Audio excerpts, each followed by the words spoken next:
kiosco.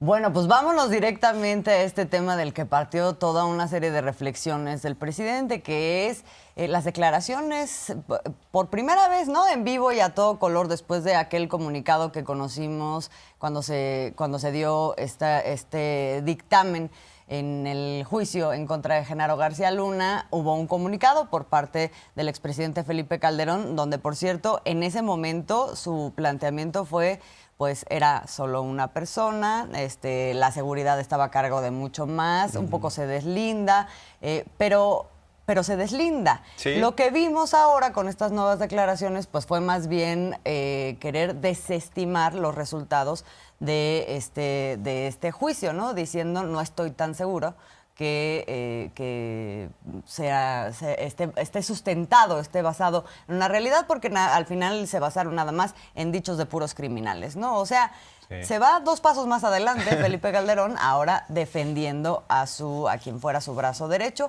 Entonces, a partir de eso, bueno, pues hay varios comentarios del presidente. Creo que vale la pena retomar qué fue lo que dijo Felipe Calderón. Que también, primera observación, qué golpeado, qué traqueteado se ve Felipe Calderón. O sea, la vida pasa factura.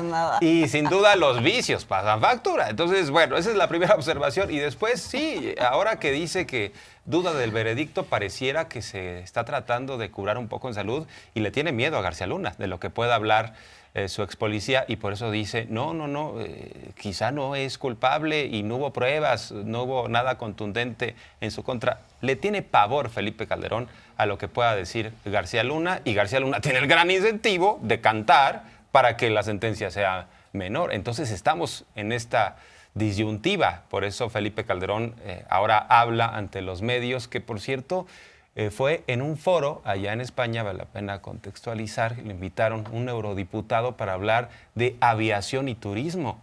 Y no habló, por ejemplo, Felipe Calderón, de cómo le limpió el camino a Aeroméxico a los empresarios que le ayudaron en el fraude electoral de 2006 para cancelar a Mexicana de Aviación. O sea, de eso no se habló en el foro. Entonces lo invitan a estas cosas tan extrañas y él se siente con esta autoridad moral que es terrible. Pero bueno, vamos a escuchar, porque sí lo abordaron, ¿no? Al final, sobre el tema de García Luna. Por supuesto, soy un hombre de leyes y desde luego respeto las resoluciones de los tribunales cuando actúan conforme a derecho. Yo en lo personal tengo muchas dudas del veredicto, porque hubiera esperado ver lo que tanto anunció la Fiscalía, ¿no? Videos, grabaciones, fotografías, estados de cuenta, depósitos, y la verdad nada de eso se exhibió. Todo fue en base a testimonios de criminales confesos, que por cierto a la mayoría de ellos nosotros en nuestro gobierno perseguimos, capturamos y extraditamos. Bueno, es evidente que hay en México una persecución clarísima de carácter político, mediático en contra mía, y que el fallo incluso se trata de utilizar para exacerbar esa persecución que es casi personal de parte del gobierno. ¿Ustedes han visto cuestionamientos en los periódicos de México, en la radio, cuestionamientos a Felipe Calderón? Porque a lo mejor yo, como ando en otras cosas, no me entero.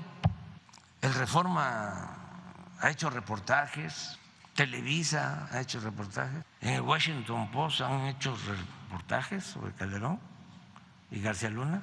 Nada. Son las redes sociales. Si hubiese persecución, ya hubiésemos presentado una denuncia en contra del expresidente. No lo hemos hecho. ¿Por qué? Porque ya lo he explicado. Se le preguntó al pueblo, y aunque muchos dijeron que sí se abriera una investigación, no se llegó a la participación que exige la ley para que la consulta fuese vinculante. Pero también es una respuesta cajonera de los panistas, eso de que son perseguidos políticos. Primero nos han dicho: la ley es la ley, se aplica, no se consulta. Lo dijeron a propósito de la consulta del juicio a los expresidentes. Y ya cuando empiezan las indagatorias, ahí sí ya se convierten en perseguidos políticos. Es el caso de Ricardo Anaya, de Christian von Roerich, del propio García Cabeza de Vaca. Entonces es pura simulación, es puro discurso. Se refugian en eso cuando tienen cuentas que rendir. Y en el caso de Felipe Calderón, pues todavía está abierta la posibilidad de que a partir de lo que diga García Luna pudiera venir una investigación hasta en los Estados Unidos. Así es, ¿no? Porque ahora el presidente lo vuelve a poner sobre la mesa, ¿no? O sea, qué buen servicio a la nación le daría Genaro García Luna, pues para redimirse un poquito, si hablara no solamente de todos quienes conocían este entramado o participaban de este entramado de corrupción aquí, sino de cuál era su relación con autoridades de Estados Unidos, por qué no vieron y si vieron en qué términos lo vieron. Y a partir de eso, y a propósito también de la reunión que tuvo el presidente ayer con representantes bicamerales de Estados Unidos, estuvieron legisladores de los dos partidos y otros funcionarios también de México, pues se habló justamente de toda esta colaboración, no nada más a nivel del combate al narcotráfico, también económica, etcétera. Pero hoy se le preguntó al presidente, le planteó a los legisladores estadounidenses estas inquietudes de usted sobre pues esta relación de las autoridades, por ejemplo, las agencias como la DEA con Genaro García Luna. Dijo sí, ¿cómo de que no? Vamos a ver parte de lo que dijo. ¿Y cómo es que las agencias del gobierno de Estados Unidos no se dieron cuenta de que García Luna trabajaba al servicio de un cartel? ¿Cómo es que no se dieron cuenta? ¿Y por qué no abren una investigación sobre esto allá en Estados Unidos? ¿Por qué quieren ahora echarnos la culpa a nosotros? Sí, lo planteé, sí, se los dije a ellos, a los legisladores. ¿Cómo no lo voy a plantear? Pues ellos pues tienen sus puntos de vista, pero nosotros lo que sostenemos es de que no podemos permitir que ningún gobierno extranjero intervenga en asuntos que solo corresponden a México. Ni modo que la DEA sea la que decida en México, como lo está planteando el presidente del PAN. ¿Por qué no pones otra vez? Miren lo que está proponiendo el presidente del PAN, que por cierto, este partido le daba dinero a García Luna, el PAN le daba dinero a García Luna, probado. Cuando estaba de presidente del PAN, Gustavo Madero. Bueno, aquí está, Partido de Acción Nacional. Esto es lo que está documentado. 1.160.000 pesos a esta empresa que es de García Luna, legalmente. 80% de las acciones son de él y el 20% de su esposa.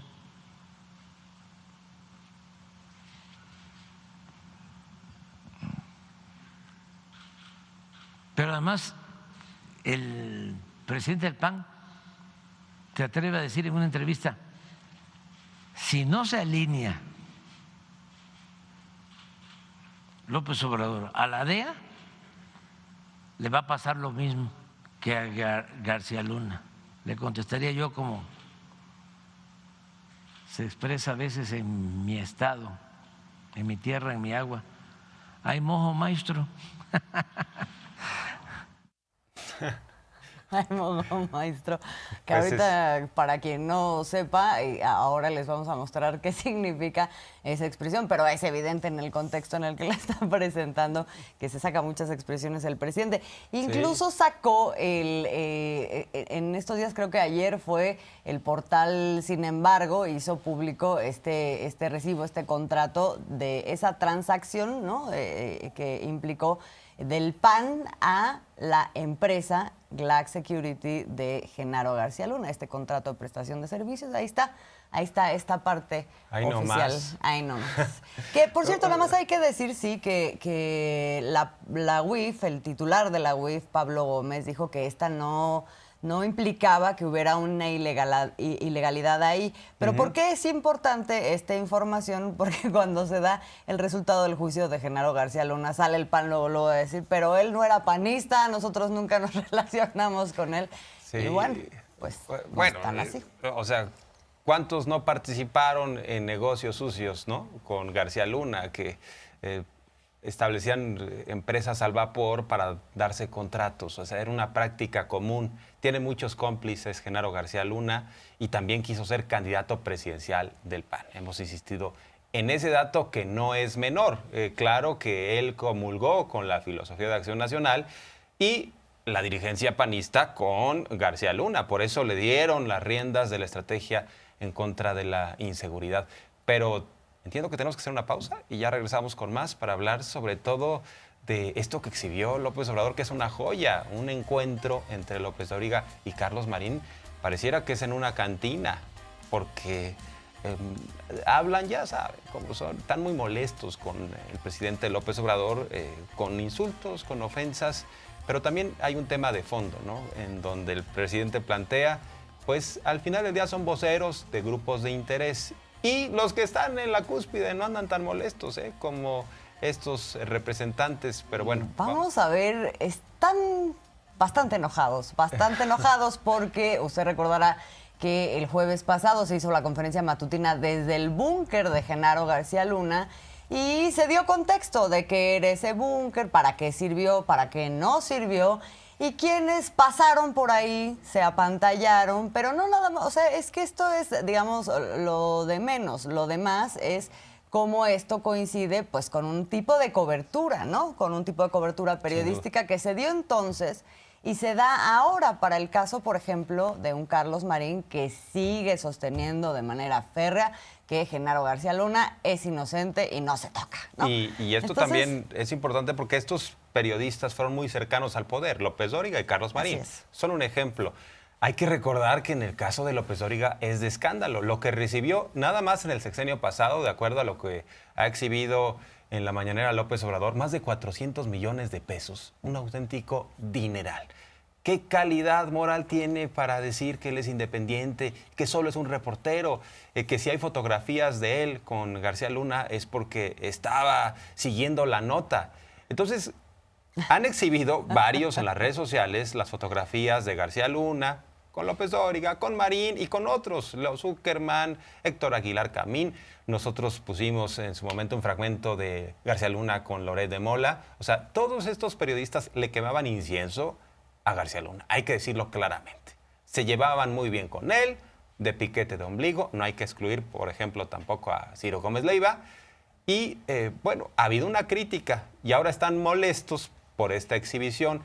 Quienes subieron imágenes, varios de nosotros, incluyendo a nuestro estimado Genaro Villamil, el presidente de CPR, que es también un gran reportero.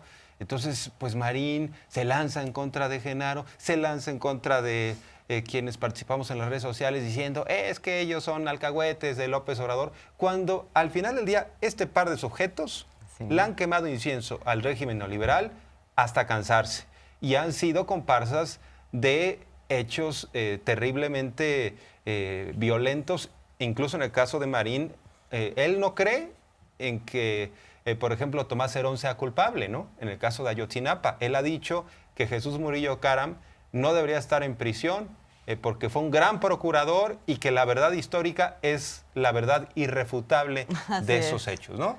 Así es, entre otras cosas. Pero sí, o sea, al final el resumen es la defensa de un régimen que en mucho resultó criminal y en otra parte con un saqueo y una corrupción que hoy se expresa nada más en uno de sus ejemplos en este juicio contra Genaro García Luna, a quien se siguen defendiendo. Pero bueno, entonces esto se exhibe, que además se exhibe a nivel de información, con evidencia y todo, y estas fotos pues son una expresión nada más. Pero se enojaron mucho, y hasta a nosotros nos tocó, querido Jorge Armando, vamos a ver esa conversación que se dio en un acto, hay que decirlo, de extrema generosidad por parte del presidente, porque estoy segura de que ese programa nadie lo ve. No, pues ya hasta pensé que era en una cantina, que los habían grabado. A ver. De un paparazzi, vamos a ver. Es que todo viene. Y tú le todo viene porque en la mañanera, porque la primera vez que me echó la lámina para sacarme del tema, estaba yo diciendo que para evitar el presidente el tema del día Internacional de la Mujer, o sea, el día siguiente, el jueves 9, había dicho desde el día anterior, la mañanera va a ser en el búnker. Inventa lo del búnker. En el búnker de lo que fue la Secretaría de Seguridad, que ahí sigue funcionando, ¿sí? Ahí en Constituyentes. Sí. Y entonces, ahí van, entonces ya solo se habló del búnker. Y entonces estos infames miserables del gobierno, de la presidencia, ¿sí? Sí, presidente, de gente que trabaja con usted, hace un video fascista donde nos denuncia a Loret, a ti y a mí, que fuimos con fotos al lado de García Luna, que fuimos a los periodistas amigos que visitaron el búnker. Ay, qué pendejo. Pues ¿Sí? que no sabe que somos reporteros. Bueno, pues no sabe, pero él tiene que quedar bien con el presidente, ¿no? Y entonces reproduce eso. ¿Y por qué no sacó fotografías de nosotros con López Obrador o con algunos de sus funcionarios? Yo también he visto, no sé, a Ebrard o a quien quieras. ¿Y por qué chingados nos exhibe así? A ver, ¿nos exhibe? No se exhibe. No, pero lo hace como denuncia. A ver. Sí, denuncia, denuncia es fascista. Pero mira lo que le contesté, Carlitos. Ay, la mamá del Chapo. Miren lo que me contestó. Se le cayó esa foto a Villamil. Se le cayó a este imbécil. Fíjate que este bribón ha venido tomando el pelo desde hace muchos años. Fue inclusive corresponsal maletón de una publicación donde yo estuve 22 años y pico. Y nunca se le tomó en serio y después hizo carrera y se acomodó en el cuatroteísmo a partir de su vocación de lamezuelas, y es un sectario que se conduce con la idiota idea de que es de izquierda. Pero tienes razón, es un protofascista. Claro. Local, es de alguno de los estados del centro, es un miserable, y la sociedad mexicana le está pagando. Por cierto, el otro día me enteré, pues no poco dinero, alrededor de 140,000 pesos al mes, para que haga las chingaderas. La tarea sucia, que se le da. Y debe estar detrás de la recua esta de los lambiscones. Los que se la pasan lamiendo, híjole, no voy a decir qué, al presidente López Obrador. Qué vergüenza. No, bueno. Rió mucho el presidente, el que se enoja pierde, y Carlos Marín superando a Aguilar Camín, ¿no? Porque Aguilar Camín insultó hace algunos meses a López Obrador, pero aquí Marín ya se dejó ir. Fue una grosería, que eran como de 10 palabras 8, ¿no? Sí, bastante molestos, pero bueno, exhibidos al final. Y esto de la foto de la mamá del Chapo, el presidente lo ha explicado una y otra vez, hoy lo hace con más detenimiento, porque es importante, o sea, es el no somos iguales. Fue un acto humanitario haber recibido de la mamá del Chapo esta carta. Eso fue un acto humanitario, no fue algo planificado, además fue a la luz del día frente a todos, no fue algo en lo oscurito. En lo oscurito eran las negociaciones entre García Luna y Arturo Beltrán Leiva, que incluso hay que destacar que en ese juicio se habló de un policía que los vio juntos, ¿no? Que estaban ahí por una carretera federal. No fue algo que sucedió con el propio García Luna y Beltrán, que lo levantó en su momento porque no estaba cumpliendo con los tratos. O sea, aquí estamos hablando de un evento que todo el mundo se enteró, que sabía el presidente que todo el mundo se iba a enterar, y además pues fue visto siempre como un acto humanitario. Lo pidió la mamá del Chapo, diciendo: lo que pasa es que no dejan ver a mis hijas, a Joaquín Guzmán Loera, y quiero que usted me ayude, que interceda con el gobierno de Estados Unidos para que en este gesto humanitario pues pueda ver a sus hermanas, el señor. Y se hizo a través de los canales oficiales, hay que decir, a través de la Secretaría de Relaciones Exteriores, luego en las oficinas de Estados Unidos. A la mera hora lo que plantea el presidente, esto fue un trámite abierto. El gesto además se dio también a la luz de todo el mundo. Entonces, esto de que se convierta en la principal coartada para decir hay una relación del gobierno mexicano actual con el narcotráfico, pues es muy pobre, es, digamos, muy pobre respuesta frente a lo que, como para tratar de voltear la tortilla en una cosa que es francamente escandalosa, que es toda la evidencia que ha salido de un régimen de corrupción criminal avalado por los medios de comunicación. Vamos a ver esta partecita que vuelve a contar con más detalle hoy el presidente sobre ese momento en donde se encuentra con la mamá del Chapo Guzmán. Y entonces me dicen que estaba la mamá de Guzmán Loera y que quería hablar conmigo porque me quería entregar una carta. Ya nos subimos a la camioneta y está la camioneta de la señora, esa camioneta, ¿no? Entonces le digo, espérate, le dije que iba manejando, espérate, me voy a bajar. Y todo el mundo ahí se quedó, ¿no? Y me bajé y la fui a ver, porque es una señora mayor, y la saludé y me dio la carta y me dijo, es que no permiten a mis hijas visitar a su hermano en la cárcel. Le quiero pedir, a ver si usted nos ayuda, para que vayan ellas. Yo ya no puedo ir a verlo. Y digo, yo lo veo. Y sí, lo que me decía en la carta era eso. Y ya la saludé y me subí de nuevo a la camioneta y ya. Ese es el gran vínculo, ¿no? El gran escándalo. Bueno, la carta fue tan en privado todo y en secreto todo, que se la entregué a la Secretaría de Relaciones Exteriores para que la hicieran llegar al embajador de Estados Unidos. Y luego contestaron de la embajada que sí le iban a dar la oportunidad a una de las hermanas de Guzmán Loera para que lo fuera a ver. O sea, fue un trámite. Oye, antes de avanzar, nada más para darle dimensión a esto, es que es inédito, ¿no? Sí. Cosas que vamos viendo ahí en la conferencia matutina. Esta conversación que se exhibe de este programa, sí démosle dimensión. O sea, hay administraciones en donde se bajaron programas, se censuraron periodistas, comunicadores de altos vuelos que tenían muchísimas audiencias, como el caso, por ejemplo, de Carmen Aristegui, cuando en su momento consigna el cuestionamiento de un legislador de oposición sobre el alcoholismo, el presunto alcoholismo de Felipe Calderón. Estamos hablando de Fernández Noroña, ¿verdad? Exactamente, directamente, pues ahora sí que la silenciaron, ¿no? ¿Y qué estamos viendo en este momento? No solamente no se silencia, bueno, ese programa sigue su curso, pero además se le da audiencia en la propia conferencia matutina, lo cual es, sí, la verdad es que es muy extraordinario. Extraordinario porque el presidente debate de forma abierta. Frontal. Algunos de estos comunicadores quisieran tener sometido a López Obrador, callado, simplemente golpeando, imponiendo las agendas. Pero detrás de esas agendas hay grupos de interés, hay grupos políticos y económicos muy fuertes.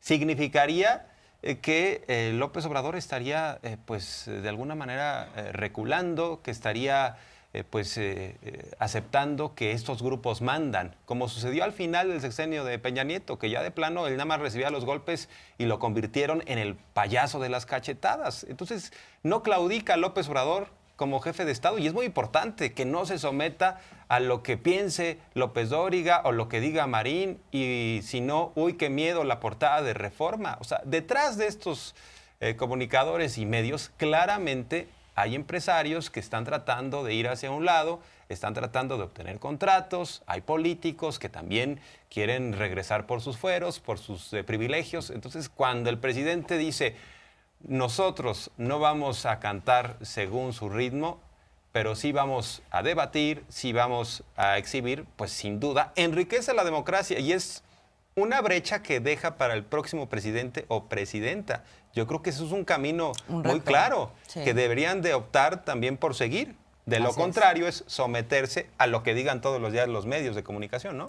ese camino a seguir en 2 vías, el no sometimiento, la libertad de réplica, pero también la libertad absoluta de hablar de todas las voces. Sin duda. Que esa es una cosa que no habíamos vivido en este país. Bueno, vamos a ver ahora el llamado que hizo a Cerón, porque a propósito del presidente del SPR, Genaro Villamil, que también es periodista, ahí salió en la conferencia matutina sobre un reportaje, una investigación de estas empresas de seguridad con las que Genaro García Luna era socio. Y ya le comentaba al principio, de ahí el presidente se acordó, empresas de seguridad, Israel, que está ahí metido también como uno de los lugares proveedores de estas empresas. Y pues entonces hizo este llamamiento a las autoridades israelíes a propósito de que no han extraditado a Thomas Cerón.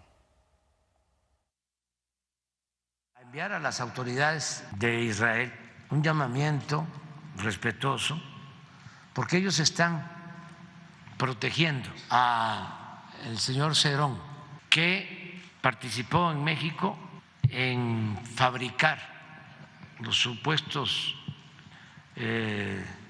hechos en los que desaparecieron a jóvenes de Ayotzinapa. Y él tuvo que ver con torturas que hicieron. Yo le pido a nuestros amigos de la comunidad judía en México que nos ayuden para informar, para sensibilizar a las autoridades de Israel y que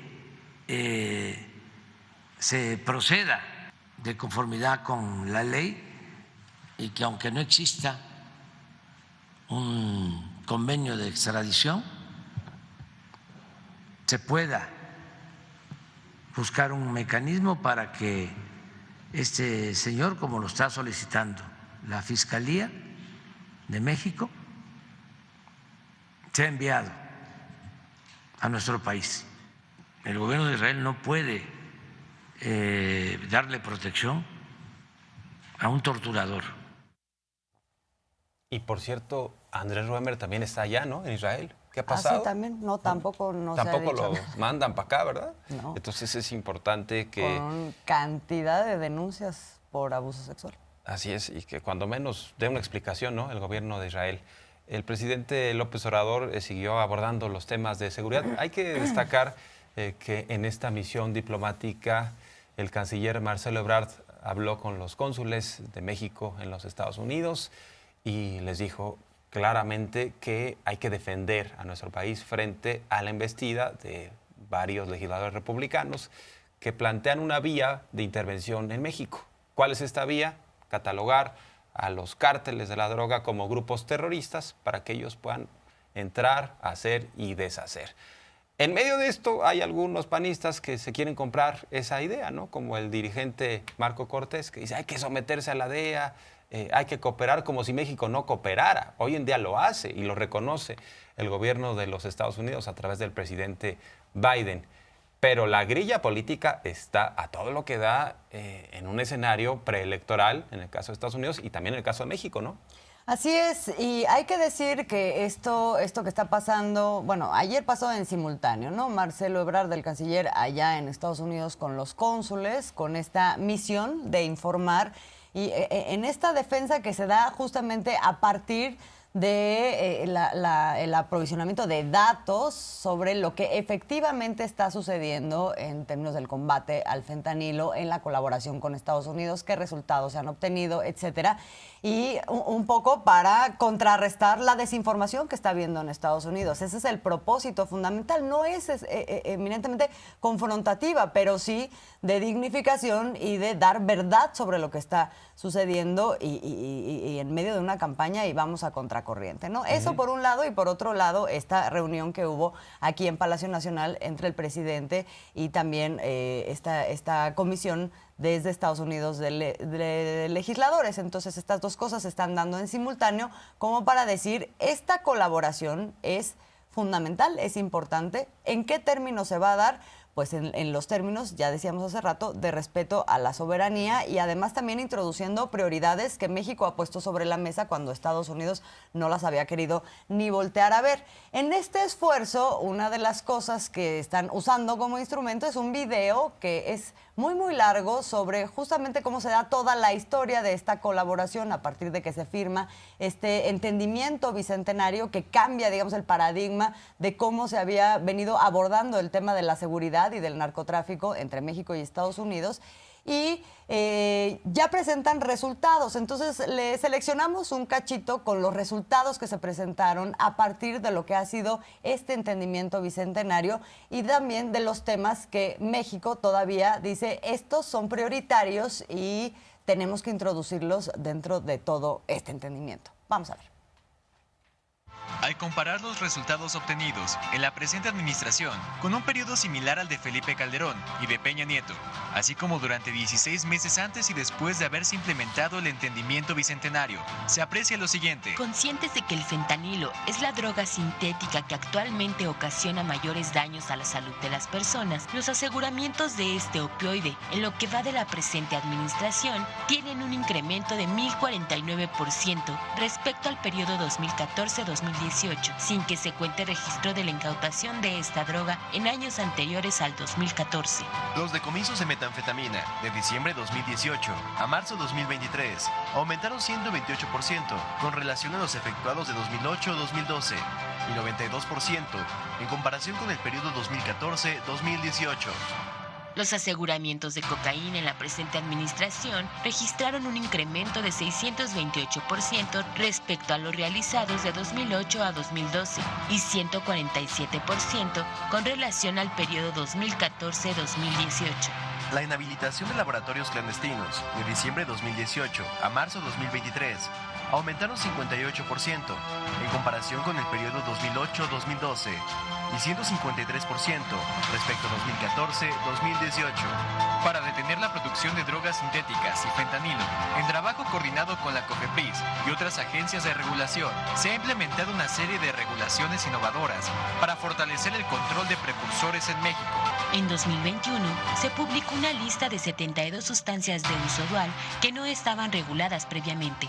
Asimismo, en 2022 se diseñó y lanzó un sistema de registro y vigilancia digital para rastrear en tiempo real el uso de precursores en el país por parte de la industria nacional y así prevenir desvíos al crimen organizado. Como resultado de estas y otras acciones, de 2019 a 2022, se han asegurado 1.256 toneladas de precursores químicos y 4.4 millones de unidades de medicamentos controlados. La detención de personas vinculadas a la delincuencia organizada, que permite atacar las redes criminales en su conjunto, presenta hasta marzo 2023 un notorio incremento de 59% respecto al periodo 2008-2012 y de 136% respecto a los años 2014-2018. Un aspecto sobresaliente lo constituye las detenciones de objetivos relevantes, producto de labores de inteligencia, siendo 1.447. Bueno, importantes datos, se pudieron ahorrar la música desde mi punto de vista de este video, pero importante información. Ayer, por cierto, fue recibido con prácticamente maracas, ¿no? Y con un pandero. Una fiesta. Toda una fiesta que le hicieron a Edmundo Jacobo, porque ya fue reinstalado. Una juez, ya saben que el Poder Judicial es aliado hoy en día de este INE que no se toca, y una juez determinó que el señor Edmundo Jacobo, que lleva ahí pues ya 14, 15 años como secretario ejecutivo del INE, debe de regresar a su chamba. Bueno, son expertos en amparos, ¿no? Los del Poder Conservador. Y en este caso, pues lo que están diciendo Lorenzo Córdoba y el propio Edmundo Jacobo, que prácticamente con esta reinstalación no solo se trata de un puesto, sino de la democracia. Lorenzo Córdoba muy contento, diciendo es el primer revés que se va a llevar el Plan B. Seguramente lo van a tirar, pero también el presidente López Obrador, con mucha habilidad, dice, bueno, si esto lo ven como una victoria, así quiero perder, ¿no? Porque están pintados de cuerpo entero, como personajes que gastan, que no les interesa realmente la democracia, les interesa cuidar la chamba, cuidar los fideicomisos, los cochinitos, los guardaditos. Sí. ¿no? ¿Y qué son las prioridades que defienden tanto ellos como en este momento el Poder Judicial, que también se exhibe en este escenario? Porque hay que decir que no se suspende el plan B en general, nada más la parte que tiene que ver con que Edmundo Jacobo Molina regrese a ese puesto, pero ese puesto ya modificado por el plan B, es decir, él no llega con las facultades tan grandes que tenía, ¿no? Con todo el presupuesto, todas las definiciones que eran unipersonales, sino llega y se tiene que ajustar a un plan B que lo que plantea es que la Secretaría Ejecutiva del INE ahora tenga que tener una serie de definiciones de manera colegiada, donde él participa, pero ya no son unipersonales. Entonces, esto es importante entenderlo porque un poco el criterio fue casi que respetarle sus derechos laborales, lo cual llama la atención porque hay un montón de otros derechos laborales que no se han atendido por parte del Poder Judicial. Ya nada más para poner un ejemplo, ayer estaba escuchando y tienen toda la razón a quienes señalaban que todos los trabajadores de Luz y Fuerza del Centro, cuando se desapareció, siguen ahí en litigio y no se les ha atendido, ¿no? Pero aquí sí, rápido, expedito. Oye, para Edmundo Jacobo Molina, que ayer fue recibido así. Así es, y en este consejo, o sea, leyeron la resolución de la juez y sí se extralimita, porque hace un análisis más allá, porque esto lo aplaudió mucho Lorenzo Córdoba. Dice, cito textual, la juez señala que ve visos de inconstitucionalidad en todo este plan B. O sea, si la jueza está diciendo, esto en la Corte no va a transitar. Entonces, andan muy contentos, andan bajo la lógica de la democracia son ellos, no la democracia radica en el pueblo, sino radica en algo que crearon, una isla autónoma, ajena a la rendición de cuentas. Sí. Y bueno, pues tenemos algo de lo que dijo Edmundo Jacobo. Sí, y la autonomía entendida como la libertad de hacer lo que sea del INE, ¿no? O sea, eso no se toca. Vamos a ver cómo fue recibido, por favor, y la reacción del presidente del día de hoy, que también lo comentó.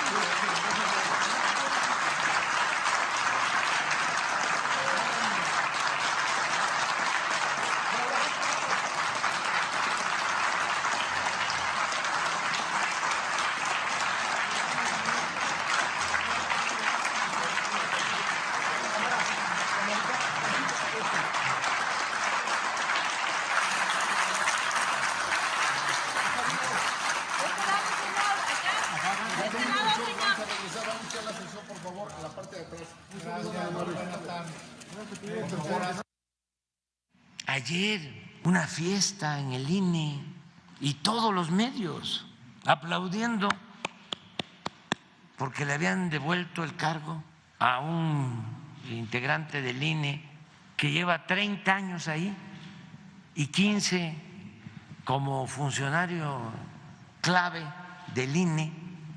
Ya ven que el INE no se toca.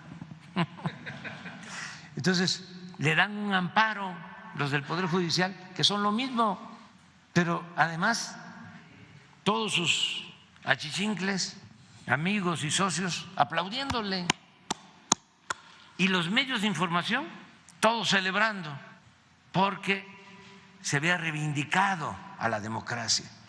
Una gente que ha tolerado fraudes, que está por eso ahí, completamente antidemocrático, pero pertenece a la camarilla que ha manejado el INE durante mucho tiempo, y aplaudiéndoles, pero dándolo como un triunfo. La primera derrota del plan B, pues me llena de orgullo el perder así. No se dan cuenta. Nada más destacar que don Porfirito, como si fuera un torero, ¿no? En la Plaza de Toros México, diciendo así, le brindo el toro a Lorenzo Córdoba, se lo brindo, ¿no? Y así también salió en su momento, hizo recordar esta escena cuando a Lorenzo Córdoba lo sacaron prácticamente en hombros de un encuentro con panistas. ¿Recuerdas? Con diputados de Acción Nacional. Lo sacaron a Lorenzo Córdoba con aplausos por poco y con maracas también. Como héroe de guerra, ¿no? Pues, son amigos todos ellos. Bueno.